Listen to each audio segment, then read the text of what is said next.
Të nderuar shikues të Euronews Albania, përshëndetje. Mirë se erdhët në Balkan Talks. Në emisionin e sotëm do të fokusohemi tek dimensioni i sigurisë në Ballkanin Perëndimor. Duke qenë se ditët e fundit apo më saktë javët e fundit janë shtuar zërat për një antarësim më të shpejt të Kosovës në NATO, ky do të jetë fokusi i pjesës së parë të këtij emisioni. Unë kam kënaqësinë që për këtë çështje të jem në shoqërinë e 4 panelistëve. Me mua në studio është studiuesi dhe ekspert i njohur i çështjeve të sigurisë, zoti Dritan Goxhaj. I dashur Dritan, falenderoj. Faleminderit për ftesën. Në lidhje direkte nga Prishtina, për herë të parë në emisionin Balkan Talks, unë kam kënaqësinë të kem profesorin e çështjeve të sigurisë, lektorin universitar Avni Islami. Profesor Islami, ju falenderoj që gjetët kohë. Merci. Falenderit. Gjithashtu, unë kam në këtë emision kënaqësinë që të jem në shoqërinë e 2 kolegëve gazetar. Nga Athina është kolegu Edmond Guri. Edmond, falenderoj që jemi bashkë në këtë transmetim. Kënaqësia është e imja. Falenderoj. Dhe në lidhje direkte nga Izmiri në Turqi, kam kënaqësinë që të kem kolegun Sokol Brahaj. Sokol, të falenderoj. Përshëndetje, gjithashtu edhe më falenderoj shumë dhe përshëndes të gjithë mysafirët e tuaj. Falenderoj, Sokol. Dritan, doja që ta fillonim bashkë këtë pjesë.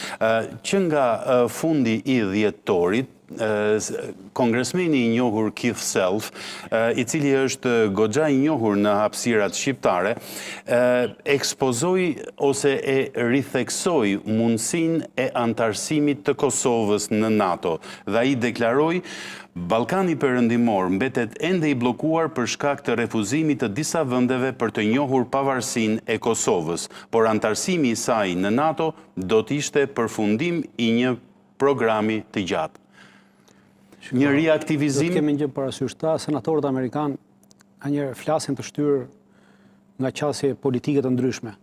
Qasja e senatorët amerikanë kryesisht qasjet politike në Kosovë, të cilat i përkasin më shumë tashmë si shtat juve në fund të dhjetorit e pastaj opozitës në Kosovë, e cila duke qenë se nuk mundet të bëjë asnjë qasje tjetër politike në Kosovë, unike për të mundur partinë pushtet për ta rrëzuar, tashmë ka gjetur një prrall tjetër për të ushitur shqiptarëve që të fusim në NATO. Nuk ka asnjë vlerë kjo në aspektin edhe senatori nuk e ka idenë se çfarë flet. Nuk mundet Kosova ty në NATO për sa kohë ekziston rezoluta 1244. Pra, senatori duhet të kishin shpjeguar këta zotërinj që i kanë kërkuar të flasë gjëra të tilla, po edhe këta zotërinj të politikës Kosovës, cilët kanë marrë flamurin nëpër Amerikë dhe nëpër vendet e Evropës, edhe po kërkojnë që Kosova të bëhet pjesë e NATO-s. Ka një rezolutë të përcaktuar qartësisht, që është rezoluta 1244, e cila përcakton qartësisht që NATO do të qëndrojë në Kosovë, pra forca e sigurisë në Kosovë, thotë ajo rezolutë, është një nga pikat e rezolutës, duket 18, pika 18 ose pika 19, diçka e tillë. Thotë që forcat e sigurisë Kosovës përbëhen nga vendet anëtare të NATO-s dhe kjo forcë do të qëndrojë në Kosovë deri sa ta vendosi Këshilli i Sigurimit. Pra të vendosi do jo apo jo. Pra, po sundrua rezoluta 1244. Nuk ka asnjë shans që Kosova të avancojë për të bërë pjesë e NATO-s. Rezoluta 1244 përfundon në aspektin që kur të merret vesh me Serbinë, pra bisedimet që ka caktuar Këshilli i Sigurimit që do i po i udhëheq Bashkimi Evropian. Pra kur neve të njihemi nga Serbia, në atë moment bie rezoluta, kur bie rezoluta pastaj hajde diskutojmë se ku hym. Pra në NATO nuk ka asnjë shans tjetër. Çdo lloj retorike që po ngret tashmë politika në Kosovë, po e bën sepse është e paaftë për të sjellë një qasje tjetër politike në Kosovë, pra një qasje ekonomike, një qasje sociale, pra nuk ka mundësi unifikimi, absolutisht nuk rivalizon dot vetëvendosjen atë që është në pushtet dhe tashmë hajde të pjellim këtë çështjen e NATO-s. Një pyetje thjesht. Çfarë ndryshon me Kosovën në rast se hyn në NATO? Kosova aktualisht de facto është pjesë e NATO-s dhe de facto është NATO për arsye se NATO ndodhet atje. Ushtria e Kosovës është krijuar nga NATO, trajnohet nga NATO, armatoset nga NATO, mbikëqyret nga NATO. Gjithçka është NATO, pra gjithçka është NATO, se ushtria e Kosovës është më shumë NATO se është ushtria e Shqipërisë që është anëtare e NATO-s.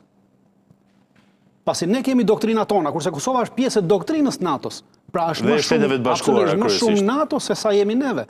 E zëm se kjo hyrja në NATO bëhet edhe ligjërisht. Çfarë ndryshon nga ana legale? Pra nuk ndryshon asgjë në aspektin social-ekonomik të Kosovës. Prandaj them që është thjesht retorik për të krijuar imazhin që neve do ta hyjmë Kosovë, këta që janë nuk e futën, do ta fusim neve. Pra, në paaftësi për të ofruar një qasje tjetër, kanë kapur retorikën e NATO-s, e cila është humbje kohë dhe asgjë tjetër. Sasi rezultati 1244 e përcaktoi, po nuk ndryshoi. Kjo rezolutë nuk ka asnjë qasje tjetër të Kosovës në aspektet ushtarake. Pastaj për sa i përket aspekteve politike, po ne mund të antar në Bashkimin Evropian është tjetër gjë. Por në NATO është e përcaktuar në rezolutë. Pra po ndryshoj rezoluta ti s'ke ku shkon. Qartë. Profesor Islami, si e një ju këtë fuqizim të retorikës dhe jo vetëm nga Washingtoni, pra nga ana e kongresmenit self, por ishte një deklarate vetëm një ditë më parë e ambasadorit të Mbretërisë së Bashkuar, Jonathan Hargreaves, i cili në Prishtinë, i cili nga Brukseli deklaroi që e kam parë nga afër se si personeli i sigurisë së Kosovës po punon me insistim drejt standardeve të NATO-s, por ende ka rrugë dhe punë për të bërë. A shihni ju elemente të një qasjeje apo të një aktivizimi të kësaj ideje, apo dhe ju e shihni si një retorik politike të brendshme?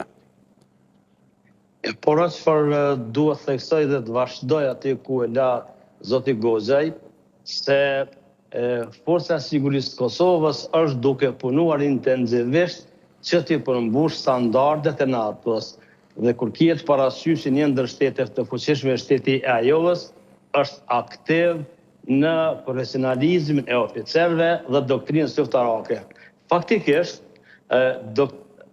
ato çfarë ju i cekët më lart se dikush përpiqet që të fitoj poena në aspektin politik, unë konsideroj që ajo është jo e dobishme për momentin dhe për shtetin e Kosovës, sepse dihet që ne me rezolutën 1244 të Këshillit të Sigurimit e kemi të stacionuar një forcë e cila është derivat e Aleancës Veriatlantike.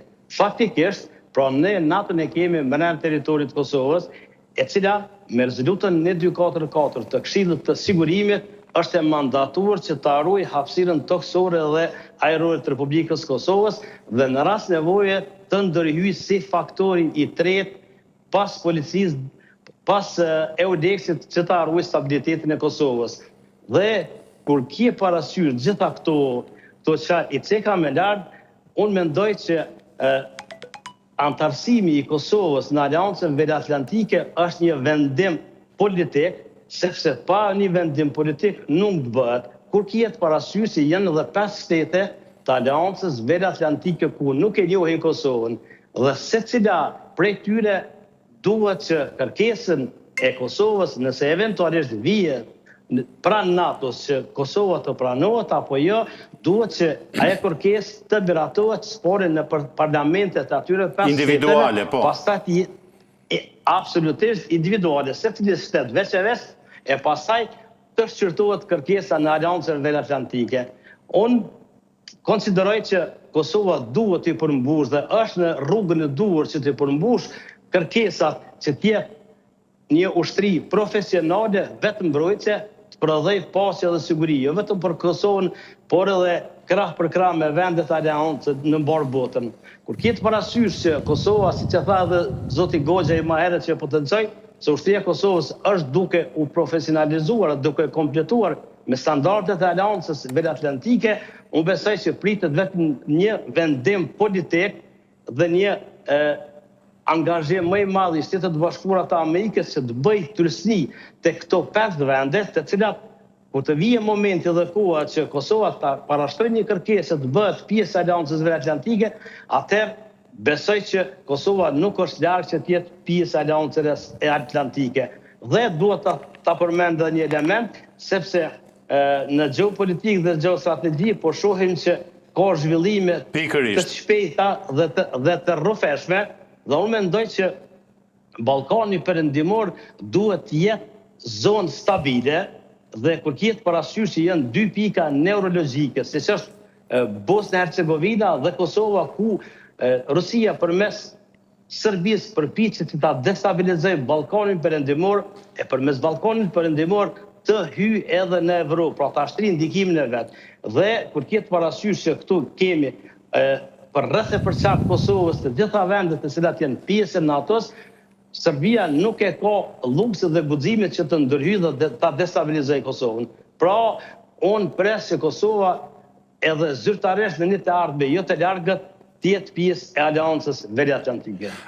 Dritan, unë do t'i kërkoja falje dy kolegëve të mi në Turqi dhe në Greqi, por doja edhe një element tjetër ta diskutonim së bashku.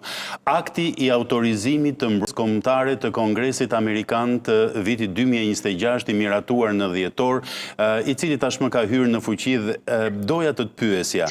Ai e trajton Kosovën interes të drejt për drejt strategjik amerikan dhe ju unë jam i bindur e keni lexuar në detaje, nënvizon dialogun dhe njohjen e ndërsjellë si kusht dhe mos ndryshim kufive, jo ndarje territoriale, jo bazat etnike.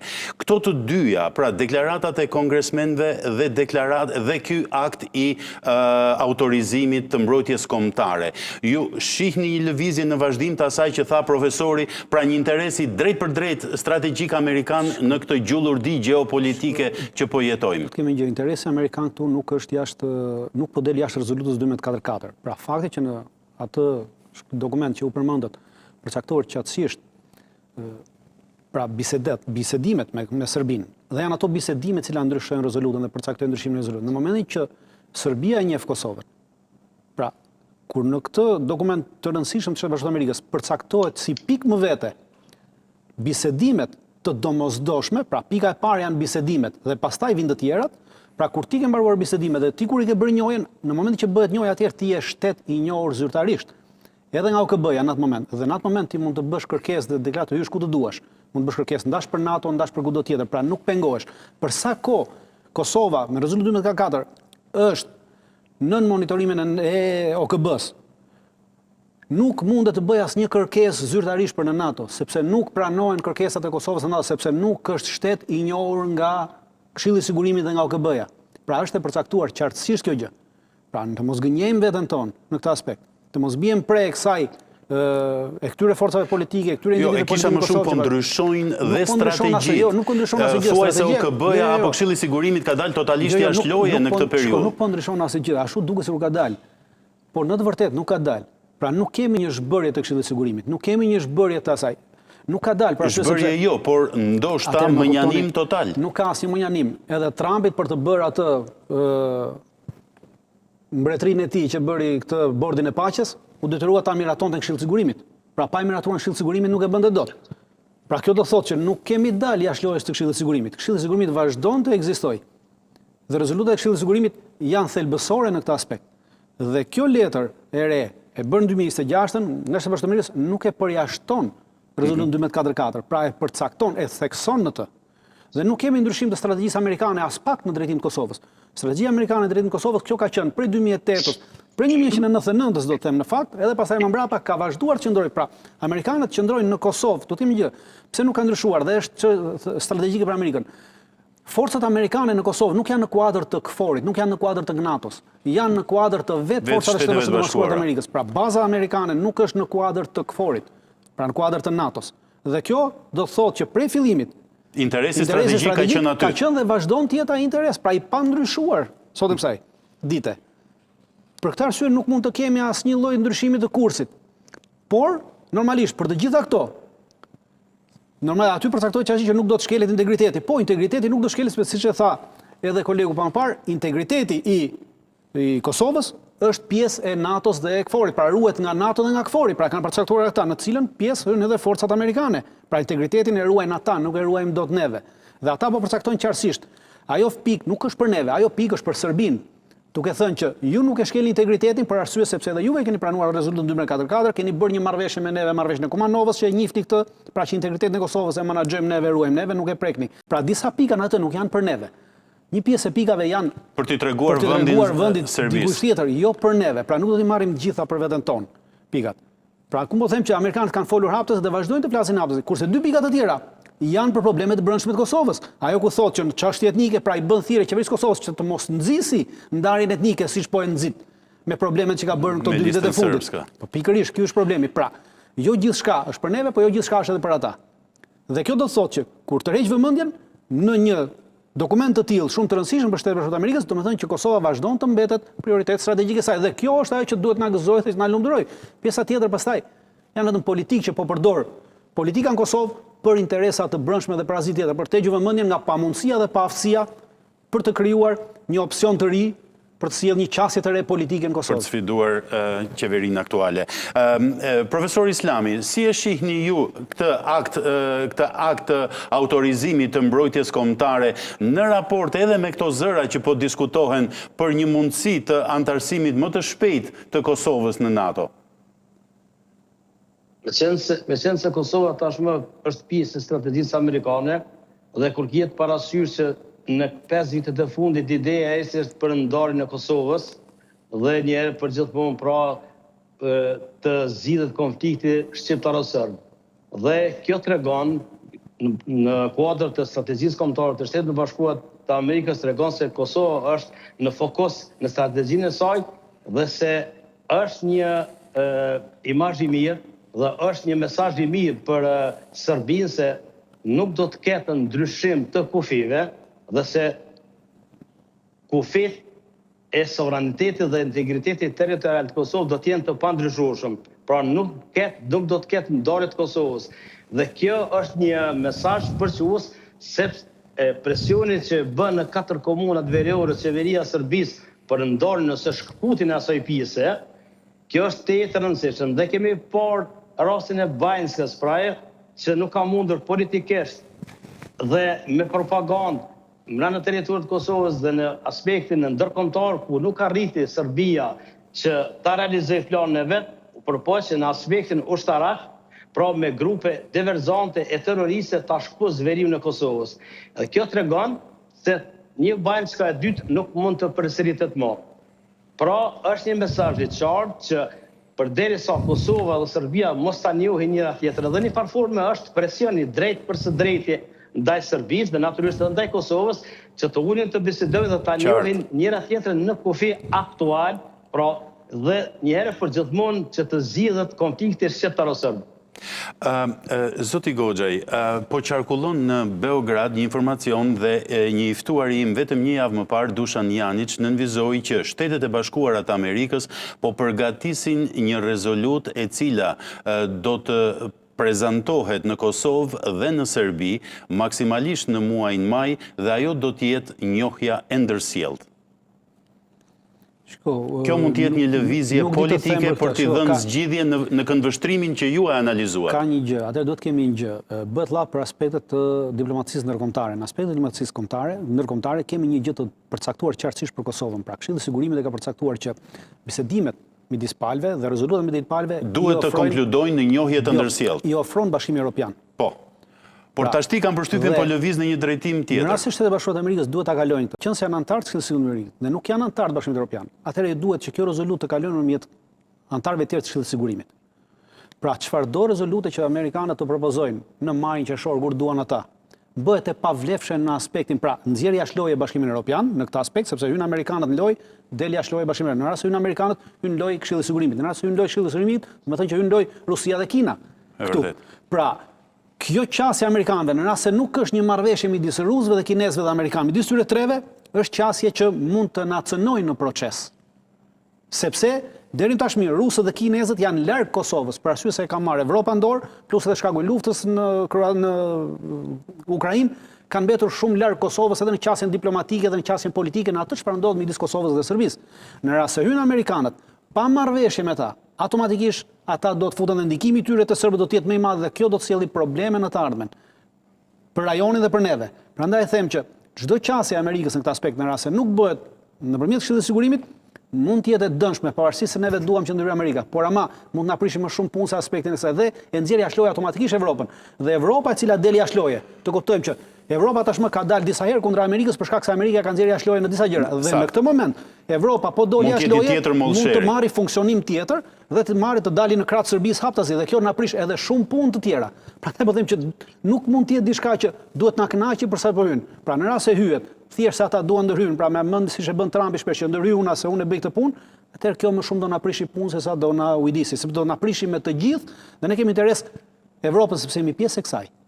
Neve nuk mund të marrim plashka dhe tikim. Dhe themi s'ka gjë, na e bën Amerika, po ku do shkojmë nesër?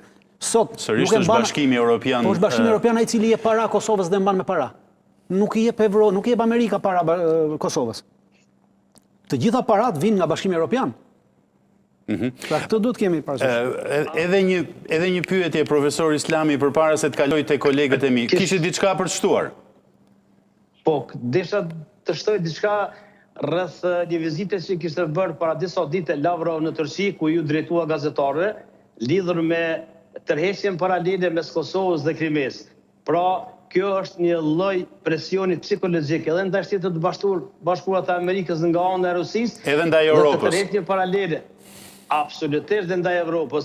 Unë besoj që secila iniciativë e Shtetit të Bashkuara të Amerikës në raport me Kosovën do të kaloj dhe duhet të kaloj përmes Bashkimit Evropian, sepse Bashkimi Evropian është drejt për së drejtë i involvuar në bisedimet mes Kosovës dhe Serbisë. Po, ndërkohë, duke qenë se e përmendi Turqinë dhe unë doja të kaloja në Izmir tek kolegu im Sokol Brahaj. Sokol, ky angazhim, ose më saktë, ky dokument i rëndësishëm strategjik i Shteteve të Bashkuara të Amerikës në raport me Kosovën nuk ka kaluar pa u vënë re edhe në qarqet më të larta të politikës turke. Pra, ky akt i autorizimit të mbrojtjes kombëtare të 2026-s, që e cilëson Kosovën interes strategjik amerikan. Si është pritur në qarqet politike dhe mediatike në Turqi? Po, Franco, në fakt unë duhet të them disa fjali për para se sa të përgjigjim kësajt, si që ta drejtanin nga e drejta ndërkombëtare, Këshilli i Sigurimit dhe Kombeve të Bashkuara, automatikisht duhet të ndjekum rezolutën 1444, por edhe brenda NATO-s, në zgjerimin, në të kurrjen dhe përsëri në rizgjerimin e NATO-s që ka ndodhur me Greqinë 4-5 dekada më parë, kemi pas të njëjtat probleme. Pra, është një rast i rrallë, apo i vetëm Kosova, por në integracionet e mëdha, siç është BE-ja, siç është NATO, ka pasur ndikur Varshava e të tjerë, ka një nuancë që i fortë e bën çfarë të dojë dhe nëse sot Amerika thotë e dua Kosovën në NATO, cili shtet i Europës do të thotë jo. A ka një shtet në Europë që do të thotë jo? Nuk ka, sepse nuk është forca. Edhe në aspektin e 1224-shit, është totalisht ashtu si thotë edhe ditani, por kemi një geostrategji krejt ndryshe, ku unë vetë si Sokol besoj që këtë vit do të kemi propozimin për anëtarësim të plot në NATO, pavarësisht kushet a kemi arritur apo s'kemi arritur, sepse edhe ne kur jemi futur ne si Shqipëria, por shumë vende të tjera që janë futur në NATO, kushet e tyre dihen shumë mirë, pra nuk janë as për lloje xhandarmerie të një katumbi dhe jo të jenë aleate pra të Amerikës, të Anglisë, të Turqisë, ato që kanë ushtri, por gjithsesi drejtani ka totalisht të drejtë me ligje, por tashmë kemi një Trump që është i fortë ajo dhe besoj që edhe në agjendën e Krimes, siç thatë edhe pak më parë, ju që Lavrovi disa vite më parë ka thënë që Krimea me atë nuk janë të ngjashme me të, sepse Rusia ka pas edhe në Gjeorgji, ka bërë disa republika të veta edhe në vendet e tjera, po ashtu zgjerimi i NATO-s edhe nëse i referohemi zgjerimit të NATO-s të vitet 90, dhe më thënë pas viteve të 90, atëherë edhe shtetet baltike kanë pas një problem për të hyrë në NATO dhe kanë hyrë në NATO me të gjithashtu, që Kosova mund të jetë një gjë shumë e rëndësishme. Kurse për Turqinë, për Turqinë është e rëndësishme edhe akti i sigurisë që prezanton shtëpia e barë për Kosovën, normalisht që ka interesat e veta mallore Turqia, qoftë në Ballkan, qoftë në pjesën shqiptare, por qoftë edhe në pjesën serbe, ku aktualisht është një ndër lojtarët më kryesorë, si shefi i ushtrisë aty që mbrojnë Kosovën, plus që ka një treg të mirë shumë edhe Turqia, me vetëm nga ana e interesit që shet lloj armësh atje, por edhe ne fuqizohemi aty. Pra dhe Kosova fuqizohet atje, kështu që Turqia besoj unë që në marrëdhënie me Ballkanin perëndimor që quajmë në literaturë ose me botën shqiptare, me Kosovën, Shqipërinë atë, nuk duket që ka një strategji ndryshe nga Amerika, por të thua që janë krejt janë të harmonizuara. Janë të harmonizuara, janë të sinkronizuara, do të thonë që nga mbrojtja, që nga gjitha, sepse drejtani mi ku atë dinë edhe më mirë se unë që një armë që një shtet i NATO-s shet një armë dikujt tjetër, pa që janë standardet e padalë nga nga Amerika, na i thik mund të qesin dhe jo të tjera, të gjitha çfarë janë shtyr Kosovës ose janë falur Kosovës apo lëruar, s'ka rëndësi, të gjitha janë të sinkronizuar me NATO dhe kjo është parti e parë, pra domethënë kemi pjesën e dytë, Qartë. kemi pjesën e tretë, edhe në media turke biles debatohet Franco që me të vërtetë a janë vetëm kaq armë apo kanë ardhur armë tjera nga shtetet e NATO-s dhe kanë kaluar në Kosovë për të friksuar normalisht edhe Vučićin dhe për t'i treguar që mos mendoj që të merresh domethënë diçka nga Moska, sepse edhe Kosova tashmë nuk ka ashtu, duhet ditur që baza kryesore në Ballkan është e Amerikës është në Kosovë, kështu që duhet Turqia është e para që të ta prezantojnë për unë të paktën si sokol pres që ta prezantoj për kërkesën e Kosovës për antarësim në NATO. Po. Për antarësimin e NATO-s, pastaj sepse këto kemi pas domethënë Franco edhe në 2 dekada më parë, 2 dekada gjysmë më parë, para 18 viteve kur njoftë pavarësia e Kosovës, kanë luajtur një rol shumë të bukur Amerika, Turqia, por edhe Shqipëria, domethënë Tirana, Ankara, Washington kanë luajtur njoftë njëra e para, e dyta e treta. Pra, është një lojë e sinkronizuar që me të vërtetë tashmë sidomos NATO është totalisht në duart e Amerikës dhe askush tjetër nuk mundet me thënë jo Amerikës, kështu që besoj që duhet kemi një hap të paktën në samitin e radhës të NATO-s që do të ndodhë në Turqi. Po. Edmond, duke qenë se edhe Greqia është një aktor i rëndësishëm, nuk e di të njëjtën pyetje që i bëra dhe Sokolit, përsa i përket këtyre aktit të autorizimit të mbrojtjes kombëtare të 2026 të Shteteve të Bashkuara, e cila vërtet është një mesazh shumë i fortë për Ballkanin Perëndimor dhe në mbështetje të hapur të Kosovës. Cili ka qenë pritshmëria apo si është pritur ky akt në Athinën zyrtare dhe në qarqet mediatike të saj?